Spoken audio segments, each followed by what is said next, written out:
Ranking the NFL GMs, ladies and gentlemen. Today we're going to have a fun little conversation about front offices, GMs, the salary cap, dead cap. It's going to be a blast, all right? Recently, in a video of mine in the comment section, I was taken to task, asked, if you will, interrogated, some would say, about the New Orleans Saints cap practices compared to other teams.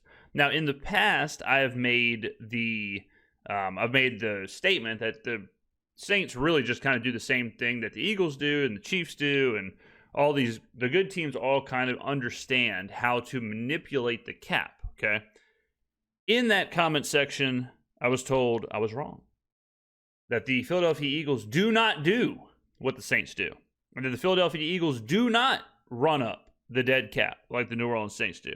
Which is timely because NBC Sports, Roto Pat, has ranked all 32 GMs.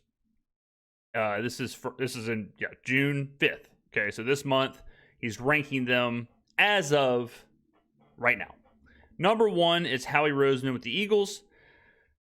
I don't think anybody can argue with that. Roseman's been really good recently. Really, after Carson Wentz, he's been pretty sweet, right? So, nail draft picks. He's been doing all kind of stuff like, winning the Super Bowl. All right, so Roseman probably should be 1.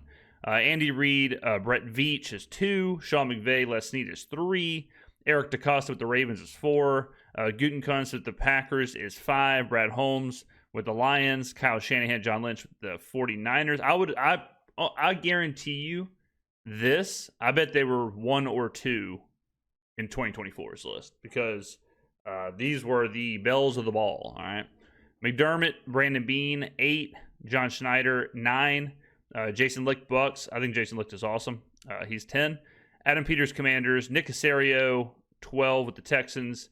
Adolfo Mensa with the Vikings, 13. George Patton with the Broncos, 14. That's an interesting one. Joe Hortitz with the Chargers, 15. Jerry Jones, Stephen Jones, 16. Let's go find Mickey Loomis, all right? Mickey Loomis is number 21. Okay, 21 is Mickey Loomis. All right, did you think he'd be higher? Did you think he'd be lower? This part I think is interesting. Loomis finally moved outside the Payton coaching tree when he replaced a fossilized Dennis Allen with Kellen Moore. But then he placed a franchise quarterback bet on a second rounder who is about to turn 26 and moves like a dinosaur. This part was interesting to me because Tyler Shuck's a pretty athletic guy. He runs a 4.6. I don't think he moves like a dinosaur at all. I got a sneaky feeling Roto Pat might not know who Tyler Shuck is. Now, the reason I say George Payton with the Broncos being interesting at 14 is because you talk about what have you done for me lately. If y'all don't know who this is the guy who traded for Russell Wilson in Denver. Also the guy who gave Russell Wilson one of the worst contracts in NFL history. Also the guy who hired Nathaniel Hackett as his head coach. Now, it's a little interesting to have him at 14 when he made some of the biggest blunders ever for a GM. Now, you may say, well, maybe he had success before that. No, that's all he's done. That's it. He is 8 games under 500. He has had 1 winning season, which was last year. He had 3 consecutive losing seasons, like I said, including the Russell Wilson trade and extension and the Nathaniel Hackett hire. So the fact that he is 14 is kind of insane. All right. So now I want to show you the most successful first round drafting teams in the last 10 years. All right. So if you look at, let's see, we'll start at 16. 16 is Washington, 15 is Pittsburgh, 14 is Houston, 13 is the Eagles, 12 is the Packers, 11 is the Saints, 10 is the Vikings, 9 is the Bucks, 8 is the Ravens, 7 is the Browns, 6 is the Cowboys, 5 is the Falcons, 4 is the Chiefs, 3 is the Chargers, 2 is the Rams, 1 is the Lions. The Rams are really, really good at drafting. I think Snead and McVay are incredible at finding talent, at finding players. They are in a different universe. And really, this doesn't even give them credit because this is the first round, right? But a lot of their success is later in rounds, like Puka Nacua and Kyron Williams. So, yeah, the Rams are awesome. Now, let's talk about the cap, all right? So remember, what I was told, what started this video, was that the Philadelphia Eagles do not run up dead cap space like the New Orleans Saints, okay? And that the Saints are in a bad situation and have been in a bad situation because of Loomis economics, all right? I'm going to read you an article about the New Orleans Saints, okay? And I want you to answer in the comments if you think this article is correct, okay? If you think this article is on the money when it talks about the New Orleans Saints. This is from, I think, Bleacher Report or SB Nation. How the Saints manipulate the salary cap is the name of the article. GM Mickey Loomis continues to defy the odds with aggressive salary cap management and drafting. Okay, here we go. I came away with long-term concerns.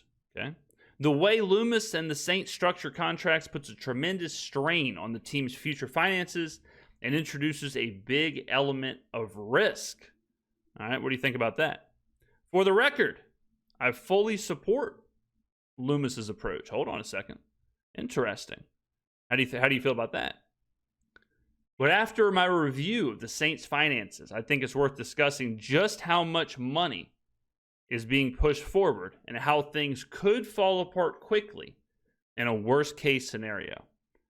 The strategy does have potential consequences. How do you feel about that?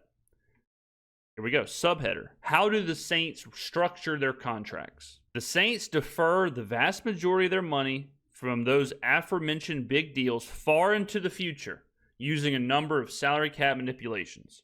Subheader number 2. What salary cap manipulations do the Saints use? The cap manipulations can be complicated, but the basic ones employed by the Saints are pretty simple. The first maneuver is to convert a player's base salary into a signing bonus or an option bonus. While base salary counts 100% against the cap, bonus money is prorated, spread out, over the length of the contract up to 5 years. The second maneuver is adding void years to a contract. Void years are essentially fake years added onto the end of a contract with the sole purpose of spreading out prorated bonus money, like Alvin Kamara's Fugazi last year of his deal. Chase Young's got some in his contract currently. Derek Carr had some in his contract. We've seen this a million times, right? Because those bonuses can be spread out up to 5 years, void years are added if there are fewer than 5 years left on the deal to maximize the amount of money you can push forward, okay? The Saints employ both of these manipulations in basically every one of their deals. Their contracts look so similar that you could blank out the team and player name, and I could probably tell you just by looking at the structure that the deal was done by Mickey Loomis. New Orleans' style is to pay the veteran minimum base salary, add 3 to 4 void years, and pay players mostly in option bonuses, which makes the contracts extremely affordable in the early years, but causes them to quickly balloon to astronomical levels in the third and fourth seasons. Okay? How do you feel right now? Are you feeling like this is pretty on the nose? This is pretty like, yep, this is exactly what the Saints do? Or is this right or being unfair? Next, subheader. The Saints have pushed all their cap hits into the future and could face a mountain of dead cap. Hard to argue with that. Am I correct, ladies and gentlemen? Okay. True or false, right? They have the most dead cap in the league on the defensive side of the ball. Okay, here we go. Now we're talking player retirement. We're talking C.J. Gardner-Johnson's mentioned in here. Okay, some of the cap hits are inevitable. The results of retirements that were approaching for years, right? Ryan Ramczyk, we've seen that. Okay, we know all that. We understand. Supplies to free agent departures. Okay, think about Jameis Winston. Think about some of those other players. And then the article finishes, what do you think about New Orleans' aggressive salary cap management and their all-in approach over the last couple of years? Do you think they should continue on this path indefinitely or consider taking a more long-term view in the coming years? What did you think about that article? Well, I gotta come clean. That article is not about the New Orleans Saints. That article is about the Philadelphia Eagles. That is, the entire article is about the Eagles Every reference I used to the Saints was the Eagles. Being able to do that in real time as you're reading and swapping out names, I mean, I'm on a different level. C.J. Gardner-Johnson, it was a reference. I didn't lie about that. Jason Kelce was the one that retired in this situation.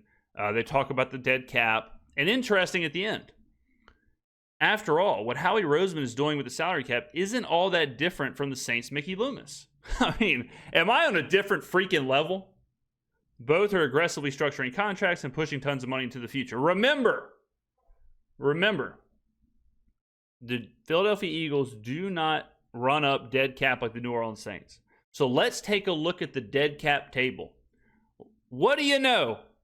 The Philadelphia Eagles are second in the NFL with $76,926,000 in dead money.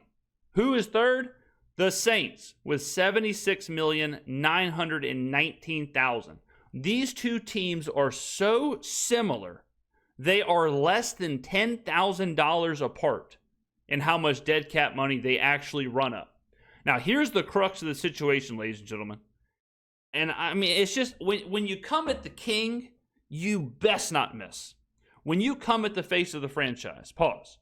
You better not miss. Because I may be wrong, but damn it, I never am. Here's the whole thing, okay? The whole thing is the results.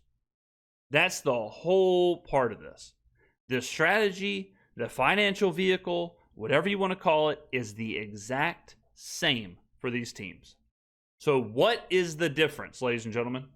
What is the difference? What makes the Eagles, who is doing the exact same thing, who's running up literally the exact same amount of money, what is the difference? How is Howie Roseman first overall? How is he the number one GM and Mickey Loomis is 21 when they're doing the exact same thing?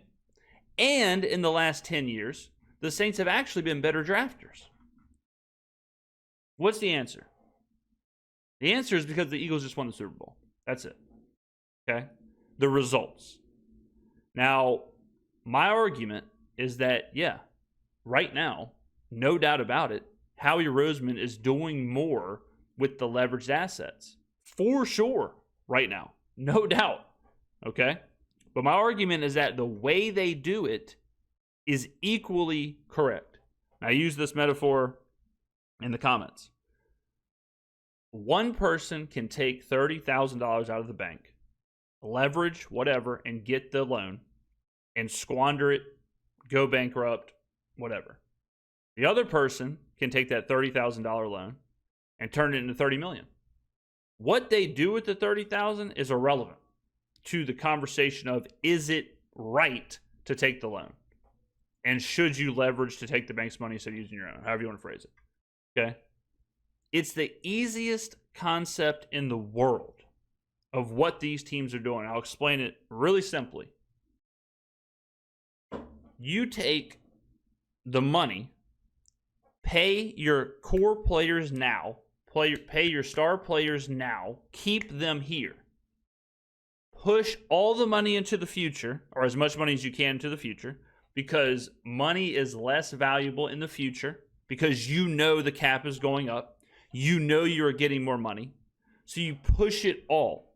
And you use void years, you use options, you prorate bonuses, you manipulate the cap as much as possible and push it forward. Okay? In the meantime, you have to get high impact draft picks, because you have to get high impact players on the cheap. And the best possible way to do that is through the draft. Okay? It is not surprising that Jalen Hurts, later in the draft quarterback, turned this whole thing around for the Eagles. Just like it's not surprising that the Saints turned everything around whenever they got their impact from their cheap draft picks, like Michael Thomas, like Marshawn Lattimore, like Alvin Kamara. We know the 2016, 2017 draft classes, all right? That is the goal. That is the move. You hit on the draft picks. You go all in with your core players. Now, you may say, okay, well, how did the Saints fail?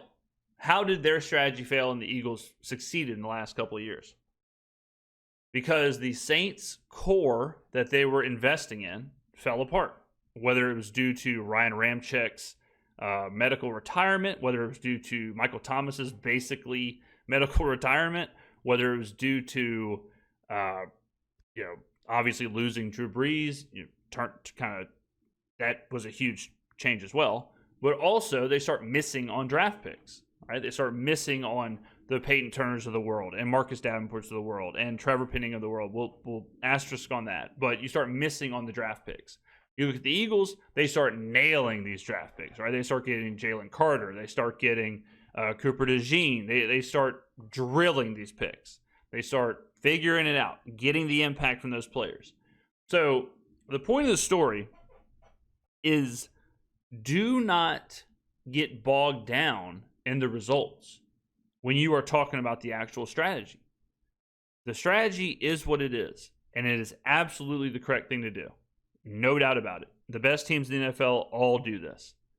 You want salary cap manipulation. You want to be able to leverage. All that stuff is correct. Focus on the draft picks. Focus on who you are investing in. Focus on who is getting that money. Okay? If you are investing in the wrong core, if you are drafting the wrong players, then the strategy is not going to work. The financial vehicle is useless. Just like if you take the $30,000 loan and invest it all in Enron stock. Bad news, right? If you invested that in NVIDIA, good to go. Okay? If you invested it in Pokemon cards, good to go. If you invested it in Final Fantasy Magic the Gathering collector booster boxes, you're good to go. So, but the guy who invested $30,000 in Enron, it wasn't wrong of him to take the loan. It was wrong of him to invest in Enron. All right? You've got a lot of people who are mixing up the results and the strategy. You have to separate them. You have to accept that right now in 2025, this is the correct way to do it. Look at this article. Read this. I'll put it in the description below. This was written in April 2025. Okay? Read this article. And if you do what I did and replace every reference to Eagles to Saints, it's the exact same thing. This is the way to do it. Us having these conversations about void years, dead cap, pushing money, prorating, bonuses, options, all that stuff, having the conversation that is the wrong way to do things is insane. It's insane. We need to table that, accept that as the way to do things right now. And then we need to shift our focus to who are we drafting? Who are we investing in? Are we investing in the right players? Are we drafting the right players? And that's a totally separate conversation. All of a sudden, now we got to start talking about our personnel departments, our scouting departments, how we're drafting, who's in charge of that, what teams we're looking at, what positions we're looking at, what skill sets we're looking at, all of that. Okay? Which obviously changes now with Kellen Moore and Brandon Staley. They're looking for different players than Dennis Allen and Pete Carmichael was looking at, even though Pete Carmichael probably couldn't have figured out how to work the VCR to even look at the game tape just to begin with. Okay? So, if you have questions about this process, then I have multiple masterclass videos on here about the cap and about how the Saints operate with the cap. And I know it can be kind of confusing. And I know even after this video, there's going to be people in the comments that are saying, well, it's not right because look at the contract with blank player, which is just going to make my point for me that it's not about the money. It's about what you do with the money. Okay. They are separate. Okay. So hopefully this puts this to bed. Hopefully this puts this to bed of how to maneuver and manipulate the cap. Go read this article before you comment, please. Please. I don't want to be writing comments that is just saying what I said in this video. Okay. Oh, here we go. The difference is that Philadelphia has drafted and chosen who to give those big contracts to a lot better than New Orleans. Right. 100% correct. No doubt about it. Right now, that is the case. Okay. All right, ladies and gentlemen. I'm on a different freaking level. It's the dog days of summer, and I'm putting on a show. Kick back. Enjoy yourself. I mean, you got to be so damn happy. You got to be so happy to be watching this channel. God, I'm on a different level.